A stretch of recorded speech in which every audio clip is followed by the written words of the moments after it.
ಪೆಹಲ್ಗಾಮ್ನ ಬೈಸರನ್ನಲ್ಲಿ ಉಗ್ರರು ಅಮಾಯಕ ಪ್ರವಾಸಿಗರನ್ನ ಬಲಿ ಪಡೆದ ನಂತರ ಹುಡುಕಿ ಆ ಉಗ್ರರ ಮನೆಗಳನ್ನು ಉಡೀಸ್ ಮಾಡ್ತಾ ಇದೆ ಸೇನೆ.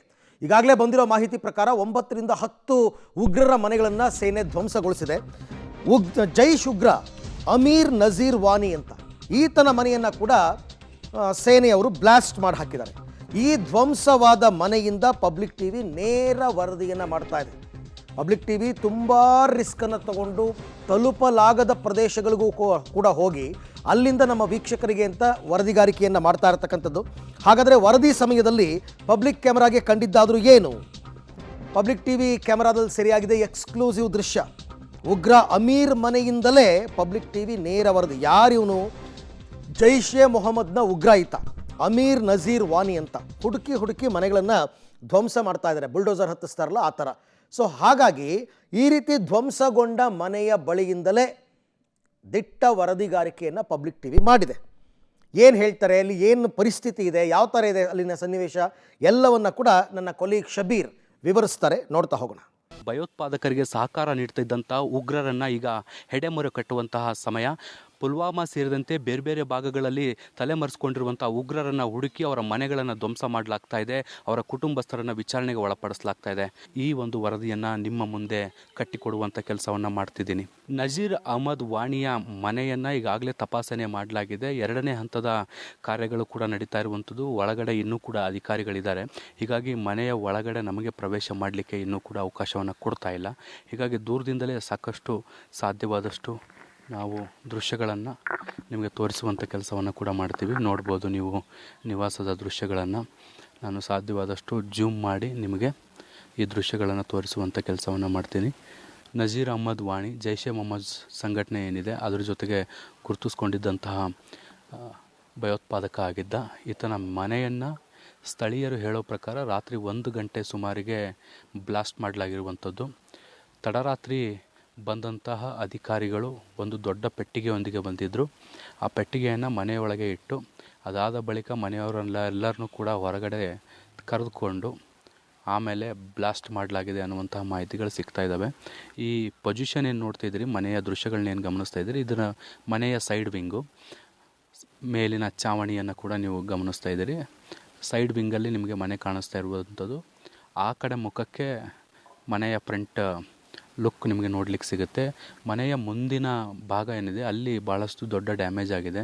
ಮನೆಯ ಗೇಟನ್ನು ಕೂಡ ನೀವು ಗಮನಿಸ್ತಾ ಇದ್ದೀರಿ. ಏನು ರೆಡ್ ಕಲರಲ್ಲಿ ಏನಿದೆ ಅದು ಮನೆಯ ಮುಖ್ಯ ದ್ವಾರ ಆಗಿರುವಂಥದ್ದು. ಅಲ್ಲಿಂದ ಪ್ರವೇಶ ಮಾಡಬೇಕಾಗತ್ತೆ. ಸೊ ಇದಕ್ಕಿಂತ ಹೆಚ್ಚು ಮುಂದೆ ಹೋಗ್ಲಿಕ್ಕೆ ಸಾಧ್ಯ ಇಲ್ಲ. ನಾವು ಪ್ರಯತ್ನವನ್ನು ಕೂಡ ಮಾಡ್ತೀವಿ ಆ ನಿಟ್ಟಿನಲ್ಲಿ. ಇನ್ನೂ ಕೂಡ ಅಲ್ಲಿ ಭದ್ರತಾ ಸಿಬ್ಬಂದಿಗಳಿದ್ದಾರೆ. ಅವರು ಶೂಟ್ಗೆ ಅಲೋ ಮಾಡ್ತಾ ಇಲ್ಲ ಮತ್ತು ದೂರದಲ್ಲೇ ನಿಂತ್ಕೋಬೇಕು ಅನ್ನುವಂಥ ನಿಟ್ಟಿನಲ್ಲಿ ನಮಗೆ ಈಗಾಗಲೇ ಎಚ್ಚರಿಕೆಯನ್ನು ಕೂಡ ಕೊಟ್ಟಿದ್ದರು. ಆದಾಗ್ಯೂ ಕೂಡ ಪಬ್ಲಿಕ್ ಟಿವಿ ನಿಮಗಾಗಿ ಈ ನೇರ ದೃಶ್ಯಗಳನ್ನು ತೋರಿಸುವಂಥ ಕೆಲಸವನ್ನು ಕೂಡ ಮಾಡ್ತಾ ಇದೆ. ಎಷ್ಟು ಸಾಧ್ಯವೋ ಅಷ್ಟು ಮುಂದೆ ಹೋಗುವಂಥ ಕೆಲಸವನ್ನು ಕೂಡ ನಾವು ಮಾಡ್ತೀವಿ. ಮನೆಯ ದೃಶ್ಯಗಳನ್ನು ಕೂಡ ನೀವು ಗಮನಿಸ್ಬೋದು. ಒಟ್ಟು 2 ಮನೆಯ ರೀತಿಯಲ್ಲಾಗಿ ಕಾಣಿಸ್ತಾ ಇದೆ. ಒಂದು ದೊಡ್ಡ ಮನೆ ಉಳ್ಕೊಳ್ಳೋದಾದರೆ ಇನ್ನೂ ಒಂದು ಸಣ್ಣ ಚಾವಣಿಯ ರೂಪದ ಮನೆಯನ್ನು ಕೂಡ ನೀವಿಲ್ಲಿ ಗಮನಿಸ್ತಾ ಹೋಗ್ಬೋದು. ಸೊ ಮುಂದಿನ ವ್ಯಾಲ್ಯೂಯೇಷನ್ ಏನಿದೆ, ಮುಂದೆ ಮನೆಯ ಮುಂದಿನ ಭಾಗ ಅದು ತೀವ್ರವಾಗಿ ಹಾನಿಯಾಗಿದೆ ಅನ್ನುವಂಥದ್ದು ಕೂಡ ಗೊತ್ತಾಗ್ತಾ ಇದೆ. ಇಲ್ಲಿ ಕೇವಲ ಲೋಕಲೈಟ್ಸ್ಗೆ ಮಾತ್ರ ಹೋಗಲಿಕ್ಕೆ ಅವಕಾಶವನ್ನು ಮಾಡಿಕೊಡ್ತಾ ಇದ್ದಾರೆ. ನೋಡಿ, ಭದ್ರತಾ ಸಿಬ್ಬಂದಿಗಳು ನಮಗೆ ಎಚ್ಚರಿಕೆಯನ್ನು ಕೊಡ್ತಾ ಇರುವಂಥದ್ದನ್ನು ಕೂಡ ನೀವು ಗಮನಿಸ್ಬೋದು. ಇಲ್ಲಿ ಸ್ಥಳೀಯರು ಹೌದಾ ಅಲ್ವಾ ಅನ್ನುವಂಥದ್ದನ್ನು ಕನ್ಫರ್ಮ್ ಮಾಡಿಕೊಂಡು ಮುಂದೆ ಹೋಗ್ಲಿಕ್ಕೆ ಬಿಡ್ತಾರೆ. ಅದರ್ವೈಸ್ ಬೇರೆ ಯಾರೇ ಆಗಿದ್ದರೂ ಕೂಡ ಅವ್ರನ್ನ ಇಲ್ಲಿಂದ ವಾಪಸ್ ಕಳಿಸುವಂಥ ಕೆಲಸ ಮಾಡ್ತಾರೆ. ನೋಡ್ಬೋದು ನೀವು ಎಲ್ಲ ಭಾಗದಲ್ಲೂ ಕೂಡ ಭದ್ರತಾ ಸಿಬ್ಬಂದಿಗಳು ಆವರಿಸ್ಕೊಂಡಿರುವಂಥದ್ದನ್ನು ಕೂಡ ಗಮನಿಸ್ತಾ ಹೋಗ್ಬೋದು. ಸುತ್ತಮುತ್ತಲಿನ ಎಲ್ಲ ಪ್ರದೇಶವನ್ನು ಕೂಡ ಸಂಪೂರ್ಣವಾಗಿ ಸ್ಯಾನಿಟೈಸ್ ಮಾಡಲಾಗಿದೆ. ಇಲ್ಲಿಯ ಸ್ಥಳೀಯರು ಅಂತ ಕನ್ಫರ್ಮ್ ಆದಮೇಲೆ ಮಾತ್ರ ಅವ್ರನ್ನ ಮುಂದೆ ಬಿಡ್ತಾರೆ. ಅದನ್ನು ಹೊರತುಪಡಿಸಿ ನೋಡಿ, ಈಗ ಏನು ಇಲ್ಲಿ ಭದ್ರತಾ ಸಿಬ್ಬಂದಿಗಳು ನಿಂತ್ಕೊಂಡಿದ್ದಾರೆ, ಇದಕ್ಕಿಂತ ಒಂದು ಹೆಜ್ಜೆ ಕೂಡ ನಾವು ಮುಂದೆ ಹೋಗಲಿಕ್ಕೆ ಸಾಧ್ಯ ಇಲ್ಲ. ಕರ್ನಾಟಕದ ಏಕೈಕ ಮಾಧ್ಯಮವಾಗಿ ನಾವು ಈ ದೃಶ್ಯಗಳನ್ನು ನಿಮಗೆ ತೋರಿಸ್ತಾ ಇದ್ದೀವಿ. ಕಾಶ್ಮೀರದ ಪುಲ್ವಾಮಾದಿಂದ ಕನ್ನಡದ ಯಾವ ನ್ಯೂಸ್ ಚಾನಲ್ಗಳು ಕೂಡ ಇಂತಹ ಧೈರ್ಯವನ್ನು ಮಾಡಿಲ್ಲ. ಇದು ಅತಿ ಹೆಚ್ಚು ಭದ್ರತೆ ಇರುವಂತಹ ಜಾಗವೂ ಅಲ್ಲ, ಹೊತ್ತು ಕಳೆದಂತೆ ಇಲ್ಲಿ ಅಪಾಯ ಜಾಸ್ತಿ ಅನ್ನುವಂಥದ್ದು ಕೂಡ ಇಲ್ಲಿ ಭದ್ರತಾ ಸಿಬ್ಬಂದಿಗಳು ಹೇಳುವಂಥದ್ದು. ಹಾಗಾಗಿ ಸಾಧ್ಯವಾದಷ್ಟು ಬೇಗ ನೀವು ವಾಪಸ್ ತೆರಳಿ ಅನ್ನುವಂಥ ನಿಟ್ಟಿನಲ್ಲೂ ಕೂಡ ನಮಗೆ ಹೇಳ್ತಾರೆ. ನೋಡ್ಬೋದು, ನೀವು ಸ್ಥಳೀಯರನ್ನು ಮಾತ್ರ ಅಲೋ ಮಾಡ್ತಾ ಇದ್ದಾರೆ. ನನ್ನ ಇನ್ನೊಂದು ಭಾಗದಲ್ಲೂ ಕೂಡ ತೋರಿಸ್ತೀನಿ, ಮೇಲ್ಭಾಗದಲ್ಲೂ ಕೂಡ ನೀವು ನೋಡ್ಬೋದು. ಇಲ್ಲೂ ಕೂಡ ಸಿಬ್ಬಂದಿಗಳಿರುವಂಥದ್ದನ್ನು ಕೂಡ ಗಮನಿಸ್ಬೋದು. ಸಂಪೂರ್ಣವಾಗಿ ಇಡೀ ಸುತ್ತಮುತ್ತಲಿನ ಪ್ರದೇಶವನ್ನು ಭದ್ರತಾ ಸಿಬ್ಬಂದಿಗಳು ಆವರಿಸ್ಕೊಂಡಿದ್ದಾರೆ. ಸ್ಥಳೀಯರ ಸಹಕಾರವನ್ನು ಪಡ್ಕೊಂಡು ಈ ಕಾರ್ಯಾಚರಣೆಯನ್ನು ಕೂಡ ಮಾಡ್ತಿದ್ದಾರೆ. ಮತ್ತು ಅಧಿಕಾರಿಗಳು ಅವರನ್ನು ನಾನು ಆಫ್ ದಿ ರೆಕಾರ್ಡ್ ಮಾತಾಡಿಸ್ಬೇಕಾದಂಥ ಸಂದರ್ಭದಲ್ಲಿ ಅವರು ಕೂಡ ಹೇಳ್ತಿದ್ರು, ಈ ಮನೆಯನ್ನು ಈಗ ಸೀಸ್ ಮಾಡಿ ವಶಕ್ಕೆ ತೆಗೆದುಕೊಳ್ಳಲಾಗುತ್ತೆ ಅನ್ನುವಂಥ ನಿಟ್ಟಿನಲ್ಲಿ ಅವರು ಕೂಡ ಹೇಳ್ತಾಯಿದ್ರು. ನೋಡ್ಬೋದು ದೃಶ್ಯಗಳನ್ನು ನೀವು. ಸಂಪೂರ್ಣವಾಗಿ ಆರ್ಮಿ ಆವರಿಸ್ಕೊಂಡಿರುವಂಥದ್ದು.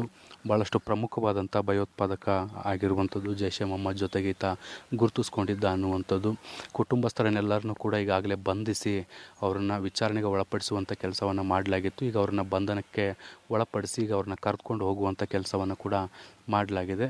ಅದನ್ನು ಹೊರತುಪಡಿಸಿ ಇಡೀ ಮನೆಯನ್ನು ಸೀಜ್ ಮಾಡಿ ವಶಕ್ಕೆ ಪಡೆದುಕೊಂಡು ಈಗ ಮುಂದಿನ ಪ್ರಕ್ರಿಯೆಗಳನ್ನು ಕೂಡ ಮಾಡ್ತಾ ಇದ್ದಾರೆ. ಇದಕ್ಕಿಂತ ಹೆಚ್ಚು ದೃಶ್ಯಗಳನ್ನು ನಾವು ತೋರಿಸ್ಲಿಕ್ಕಾಗಲ್ಲ, ಯಾಕಂದರೆ ಭದ್ರತಾ ಪಡೆಗಳಿಗೂ ಕೂಡ ಅವರ ಕೆಲಸವನ್ನು ಮಾಡಲಿಕ್ಕೆ ನಾವು ಸಹಕಾರವನ್ನು ಮಾಡಿಕೊಡ್ಬೇಕಾಗತ್ತೆ.